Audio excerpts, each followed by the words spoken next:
하나님의 말씀의 강론에 들어가기 전에 다 같이 저를 따라해 주시길 바랍니다. 성경은 하나님의 책이다.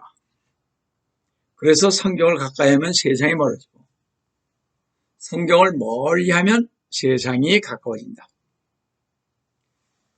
오늘도 주님 안에서 여러분과 함께 은혜의 말씀을 나누려고 하는 것은 아까 봉독해 올린 킹제임스 성경 이사야 2장 2절에서 4절로서 종말론적 요한계시록 34번째 제2부 성경적 재림의 징조 8번째인 대선지서로 본 주님의 재림 첫 번째로서 이사야서 제목으로 이 시간 같이 은혜를 나누려고 합니다.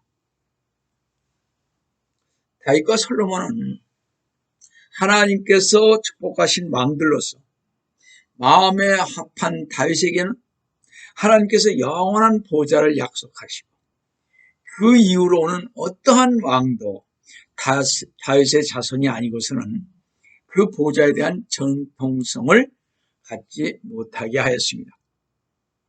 따라서 북왕국 이스라엘은 다윗의 자손들의 왕이 아니기에 정통성을 갖지 못하였고 남왕국 유다만이 다윗의 자손들이 대를 이었기에 그 정통성을 유지하였기에 예수 그리스도님께서 다윗의 아들이라는 칭호를 얻었던 것입니다. 그런데 솔로몬 왕 이후 왕국은 분열되었고 북왕국과 남왕국은 모두 죄로 말미암아 쇠퇴하였습니다.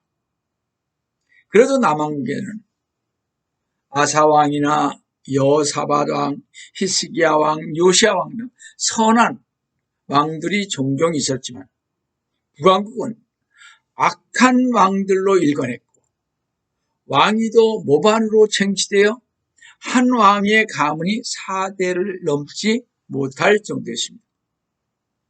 이로써 북왕국은 남왕국보다 일찍 망하게 되었습니다. 또 남왕국 유다도 죄에 대해서는 북왕국 못지않았기에 결국 하나님의 공의 앞에서 남왕국도 망하게 되었던 것입니다. 이러한 격변 시대에 활동하던 하나님의 사람들이 있었으니 그들이 바로 선지자였습니다. 선지자들은 한결같이 그 민족의 죄를 책망하였고 또 하나님의 심판을 예언을 했습니다. 선지자들의 기본적 임무는 백성들의 죄들을 낱낱이 고발하여 그 죄로 말미암아 반드시 하나님의 심판으로 멸망한다고 외치는 것이었습니다. 이것은 말 그대로 예언이었고 이런 예언이야말로 선지자들의 가장 중요한 임무였고 선지자들의 책에는 미래에 대한 예언으로 가득 차 있으며 그 예언들의 초점은 당연히 주 예수 그리스도님의 재림에 관한 것이었습니다. 요즘 자유주의자들인 목사나 신학자들은 선지자의 임무가 미래에 대한 예언한 것이 아니라 사회의 부조리와 죄에 대해서 하나님의 경고의 말씀을 단순히 대언하는 것이라고 주장하면서 그러한 설교를 하고 있지만 이런 것은 잘못된 것입니다. 또 선지자들의 예언을 초림에 대한 예언으로만 한정시키려는 경향 때문에 선지자들이 예언하고자 하는 주님의 재림에 대해 가르치거나 설교를 하려고 들지 않고 있음을 봅니다. 이들 신학자나 목회자들이 선지서들을 조금만 연구했으면 좋았을 텐데 또 이들은 선지자를 그렇게 연구하지 않고 성경을 상고하지 않기 때문인 것입니다. 성령님의 조명을 받지 못한 영적 분별력 없는 신학자, 목사들이기 때문이라 생각이 듭니다. 선지서들을 보면 볼수록 초림에 대한 예언이 단독적으로 등장하는 경우는 찾아보기는 그렇게 많지 않습니다. 어떤 면에서 힘들죠. 잘 선지서를 상고해보면 선지서들의 모든 예언을 재림을 향해서 가고 있음을 봅니다. 선지자들은 초림과 재림 사이에 있는 그 교회 시대라는 특별한 기간을 보지 못했기에 초림과 재림을 하나의 사건으로 인식했지만 초림과 재림 사이에 서 있는 교회 시대에 있는 우리들은 초림과 그 재림을 얘기하고 있는 그 선지자들의 예언한 그것을 제대로 구분해 볼 수가 있어야 하는데 그렇지 못하다는 것입니다. 이러한 마음으로 우리가 있잖아요. 그 선지자들을 제대로 이렇게 초림과 재림을 구분해서 볼 수 있을 때 선지자들이 그 얘기를 그런 것을 이야기하고 있습니다. 성경을 자세히 보면요. 재림에 대한 예언들이 절대적으로 많은 것을 볼 수가 있습니다. 따라서 선지서의 주제는 재림인 것을 알 수가 있습니다. 성도 여러분, 선지서들의 무궁무진하게 펼쳐져 있는 재림에 관한 예언들을 하나씩 찾아낼 때 우리는 영광스러운 주 예수 그리스도의 재림의 모습을 뚜렷이 알아 더욱 확실한 재림의 소망을 갖게 될 것입니다. 자, 오늘은 먼저 이사야 선지자를 한번 살펴보겠습니다. 이사야는 선지서를 시작한 책입니다. 성경의 배열 순으로도 그렇지만 이사야는 요나, 호세아, 요엘, 아모스와 동시대에 예언한 선지자로 예언했으며 또한 이사야는 우시야, 요담, 아하스, 히스기야 등 4명의 왕 때에 예언했던 선지자로서 폭넓은 상황 속에서 예언한 사람입니다. 이사야의 예언은요, 짧게는 아시리아의 멸망과 바벨론의 멸망, 포로 귀환 등 한 200년을 내다보았으며 조금 더 나아가 예수 그리스도의 탄생인 700년을 내려다보았으며 많이 나아가서는 재림에 관한 예언들인 2700년을 내다보았고 새하늘과 또 새 땅이 영원 시대까지 내려다본 선지자였습니다. 이 모든 예언들을 통해 이사야 선지자가 가장 강조하고 있는 것은 메시아와 메시아 왕국인 것입니다.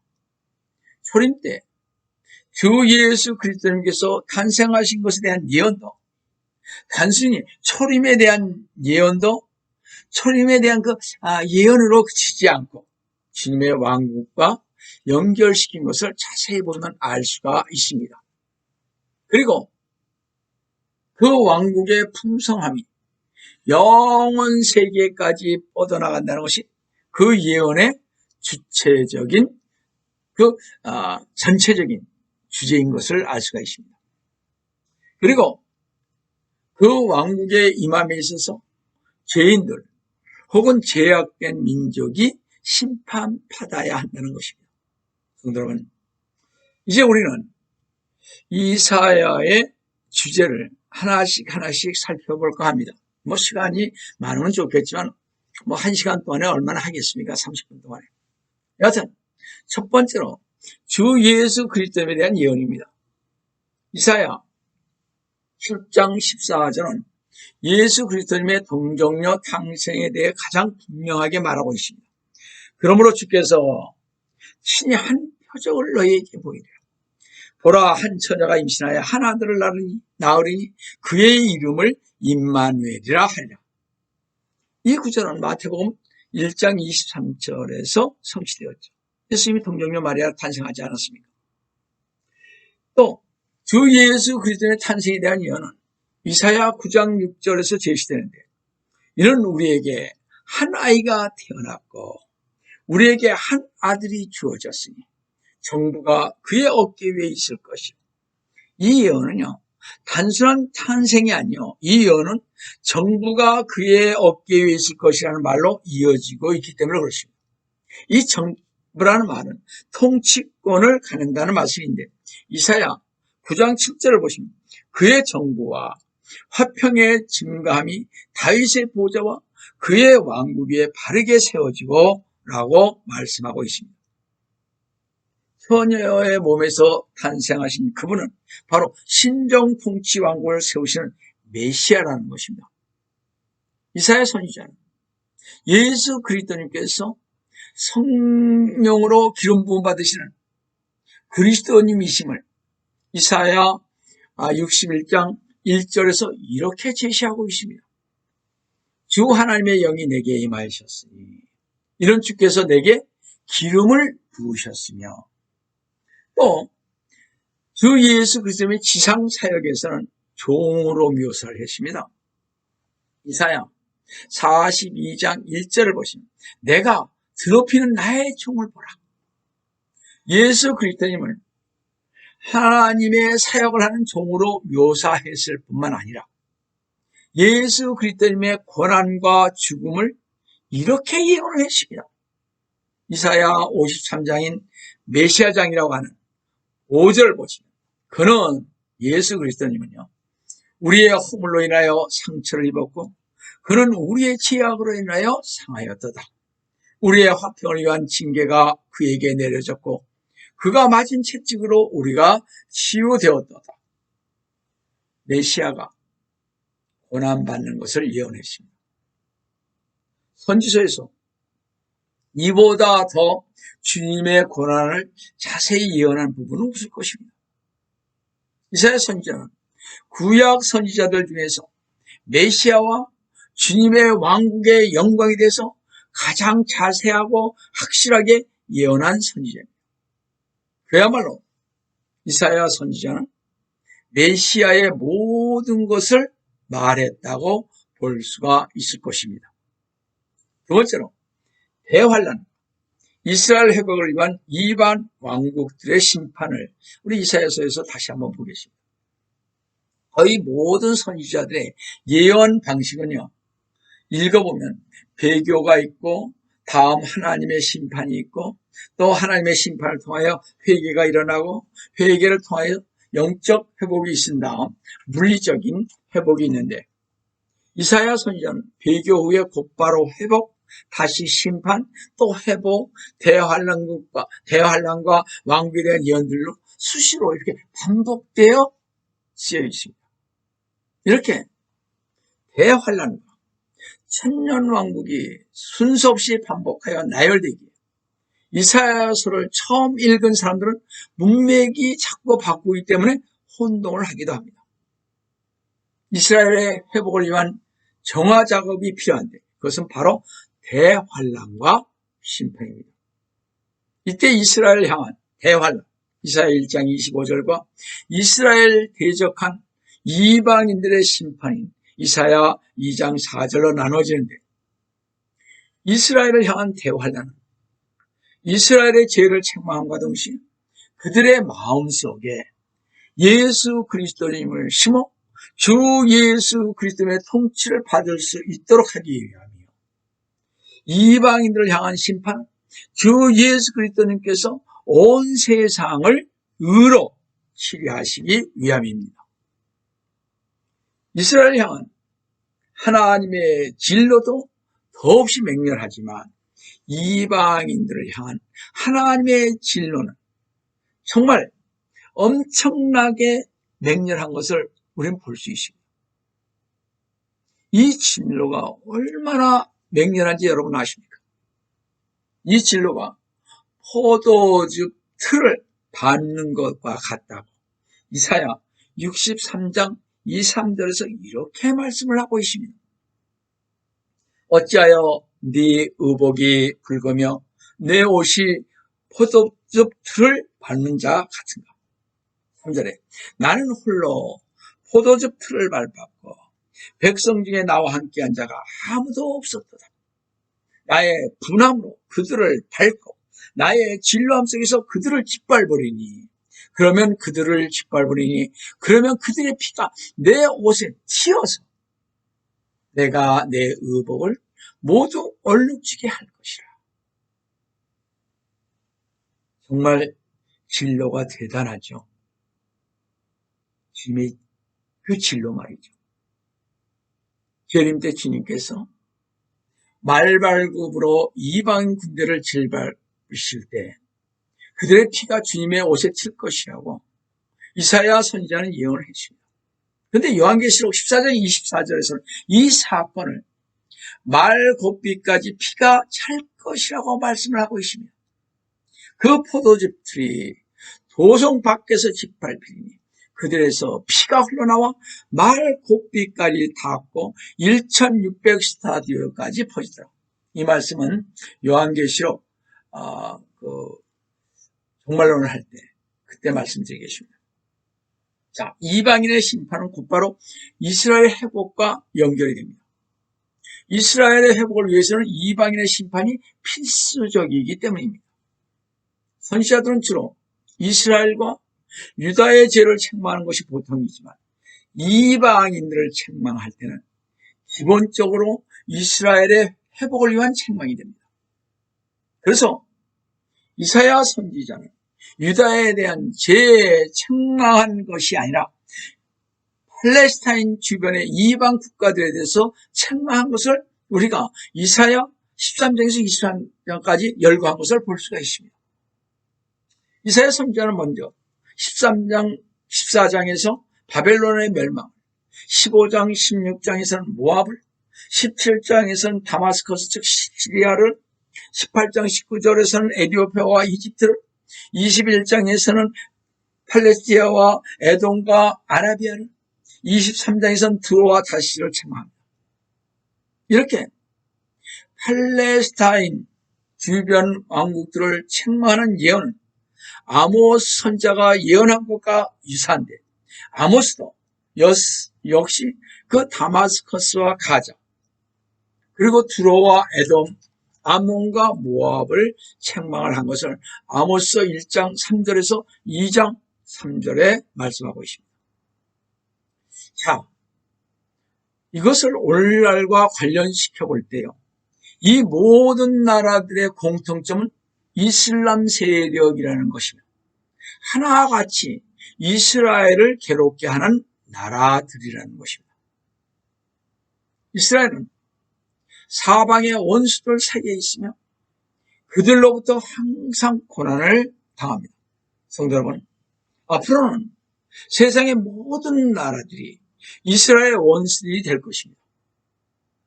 특별히 이사야가 예언한 이 나라들은 직접적인 원수들로서 예수 그리스도님의 재림의 때에 가장 직접적으로 책망받게 될 그런 나라들 것입니다. 이 지역들은 아마겟돈 전쟁 때 황폐하게 될 것이고 하나님께서는 이 지역을 깨끗이 정화시킨 후에 의와 화평의 왕국인 천년왕국 즉 천국을 건설하실 것입니다. 특별히 아마겟돈 전쟁의 거대한 살육은 에돔 땅에서 피비린내를 낼 것입니다. 에돔은 여러분이 잘 알다시피 에서의 자손들이죠. 지금의 남부 요르단 사해 지역입니다. 자, 이사야 34장 6절을 보시면요. 주의 칼이 피로 찼으며 기름짐과 어린 양의 염소의 피와 또 순양의 콩팥 기름으로 기름졌도다. 이런 주께서 보스라에서 희생을 내시며 이두메 땅에서, 에돔 땅이죠. 이두메 땅에서 큰 살육을 내심이라 하면서 34장 8절에서 이날은 주의 보복의 날이요 동시에 시온의 논쟁에 대한 보상의 해라고 불려지면서 이때 에돔 지역은 이사야 34장 9절 10절에서 그곳의 시내들은 역청으로 변하게 될 것이요 그곳의 흙은 유황으로 변하고 그곳의 땅은 불타는 역청이 되리라. 10절에 그것은 밤낮 꺼지지 않을 것이며 그 연기들은 영원히 올라가리라. 이 예언은 천년왕국 때에 불못 그곳의 위치가 에돔 지역이라는 것을 정확히 보여주고 있습니다. 천년왕국 때 범죄자들이 던져질 지옥이 이 불못으로서 이 불못은 재림의 심판날에 저주받은 자들과 청년왕국 때의 범죄자들을 위해 마련된 곳입니다. 자, 세 번째로 사탄에 대한 심판의 예언입니다. 주 예수 그리스도의 재림은 사탄과 그 무리들에 대한 총체적인 심판입니다. 종말에 관한 예언의 핵심은 사탄 혹은 적 그리스도의 멸망을 다루고 있습니다. 요한계시록 20장 2절에서 3절을 보시면 그가 그 용을 잡으니 곧 마귀요 사탄인 예법이라. 그는 1000년 동안 묶거든이 3절에 그를 끝없이 깊은 구렁에 던져져 무적행이라고 전에 개혁성경 그랬죠. 던져져 가두고 그 위에 봉인하여 1000년이 찰 때까지는 민족들을 다스리는 민족들을 다시는 미혹하지 못하게 하더라. 에서의 보듯 주 예수 그리스도의 재림으로 사탄이 끝없이 깊은 구렁으로 무적행으로 던져지게 된다고 했습니다. 이사야 선지자 이사야 27장 1절에서 이렇게 말하고 있음을 봅니다. 그날에 주께서 그의 격심하고 크고 강한 칼로 날쌘 뱀 리비아단을 벌하리니 즉 꼬부라진 뱀 리비아단이라. 또 주께서는 바다에 있는 그 용을 살해하시라. 여기서 뱀 리비아단은요, 또 바다에 있는 그 뱀 리비아단, 바다에 있는 용이라 또 이런 말들이 나오는데 이것들은 모두 사탄에 대한 다른 표현인 것입니다.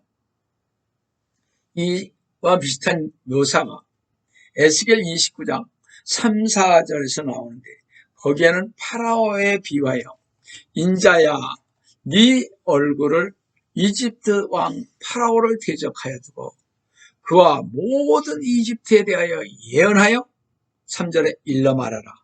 주 하나님이 이같이 말하노라. 보라, 이집트 왕 파라오야, 내가 너를 대적하노니 너는 자기 강들 가운데 누운 큰 용이라고 말하고 있습니다. 에스겔도 그 용, 즉 사탄의 그 멸망을 예언하고 있습니다. 이 용을 파라오에 비유하고 있는 것을 볼 때 사탄은요, 이스라엘을 압제하는 자임을 알 수가 있습니다.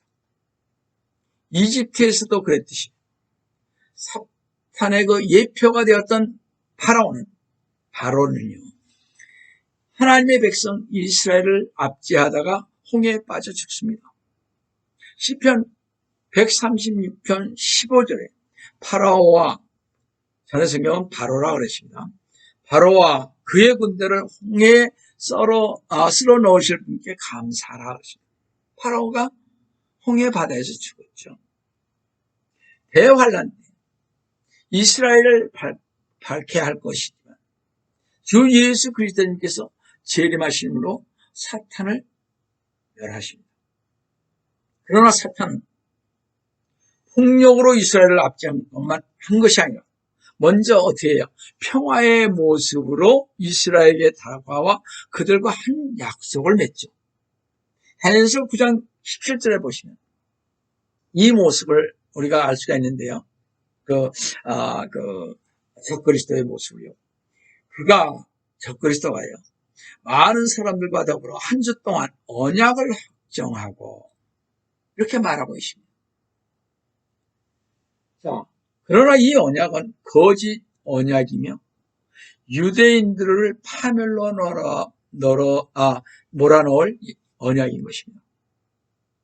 바로 이 모습을 이사야 선지자는 28장 15절에서 너희가 말하기를 우리가 사망과 더불어 언약을 맺었고 우리가 지옥과 더불어 합의하였도다. 넘치는 재앙이 지나갈지라도 우리에게 임하지 못하리니 이는 우리가 거짓을 우리의 피난처로 삼았고 허유 아래 우리가 우리 자손을 숨겼음이라고 말했습니다. 이스라엘은 하나님과 언약을 맺은 언약의 백성이지만 그들은 율법을 어기고 우상에 나아감으로 그 언약을 파기했던 것입니다. 그리고 나서 어떻게 마귀와 언약을 맺은 것입니다. 하지만 그 언약의 기간은 길지 못했죠. 이사야 28장 18절에 보시면 사망과 더불어 맺은 너희의 언약이 무효화된다는 것입니다. 지옥과 한 너희의 합의가 서지 못하니 넘치는 재앙이 지나가면 너희가 그것에 짓밟힘을 당하려고 말했던 거죠. 이는 마귀 즉 적그리스도가 3년 반 후에 그 언약을 파기할 것이라고 말했기 때문입니다. 다니엘서 9장 27절에서 말씀드립니다. 이렇게 이사야 선지자는 사탄의 정체를 밝히면서 멸망을 선포하는 예언을 했습니다. 참으로 위대하지 않습니까? 네 번째로 재림 때의 천년왕국의 그 영광에 대한 예언을 이사야가 이렇게 했습니다. 잘 보세요. 주 예수 그리스도님의 재림은 참으로 많은 것들을 가르쳐 줄 뿐만 아니라 많은 것을 가져오고 있습니다. 영적 회복과 민족의 회복, 아브라함과 다윗의 언약의 회복, 땅의 회복, 육신의 회복까지 가져올 것입니다. 이 이스라엘의 회복은 단지 자기 민족의 회복으로 끝나는 것이 아니라 전 세계적인 축복으로 확대될 것입니다. 이것은 유대인들이 땅의 소금이기 때문입니다. 마태복음 5장 13절 말씀처럼 유대는 여러분이 잘 알다시피 땅과 관계된 민족입니다. 유대 민족이 범죄했을 때 유대인들은 소금이 땅에 밟혀지듯이 땅의 민족들 가운데 흩어져 밟힘을 당했으나 이제 그들이 회복되어 축복을 받게 되면 땅의 민족들도 유대인들과 더불어 축복을 받게 되는 것입니다. 따라서 이스라엘이 그들의 죄악을 끝난 때는 천년왕국은 전 세계의 축복의 기간인 것입니다. 이사야 선지자는 이 왕국의 영광을 이사야 2장 2절에서 4절에 이렇게 말하고 있습니다. 마지막 날들에 주의 전에 산이 산들의 정상에 세워질 것이고 작은 산들 위에 높아지리니 모든 민족들이 그곳으로 몰려들 것이라. 3절에 많은 백성이 가며 말하기를 너희는 오라 우리가 주의 산에 야곱의 하나님의 전에 올라가자라는 예언에서 보듯 시온에 주님의 보좌가 세워진다는 것입니다. 그때 이스라엘은 하나님의 이름을 거룩히 여기며 하나님이신 주 예수 그리스도를 두려워하게 될 것입니다. 그때 주님은 그 보좌에서 이방인들을 책망할 것이고 그 후에 이 세상은 평화로워질 것입니다. 이 왕국의 평화에 대해서 이사야 11장에서 자세히 제시되어 있는데 이때는 민족들 사이에 전쟁이 없어지는 정도를 넘어서 자연계에도 화평이 찾아온다는 것입니다. 이사야 11장 6절에서 8절을 보시면 또한 이리가 어린 양과 함께 거하며 표범이 새끼 염소와 함께 누울 것이요 송아지와 어린 사자와 살찐 짐승이 함께하며 어린아이가 그들을 이끌리라. 7절에 암소와 곰이 함께 먹으며 그것들의 새끼들이 함께 누울 것이요 사자가 소처럼 집을 먹으리라. 사자가 지금은 이렇게 동물들을 잡아먹잖아요. 그러나 이제 사자가 천년왕국이 되면요 이렇게 풀을 먹게 됩니다.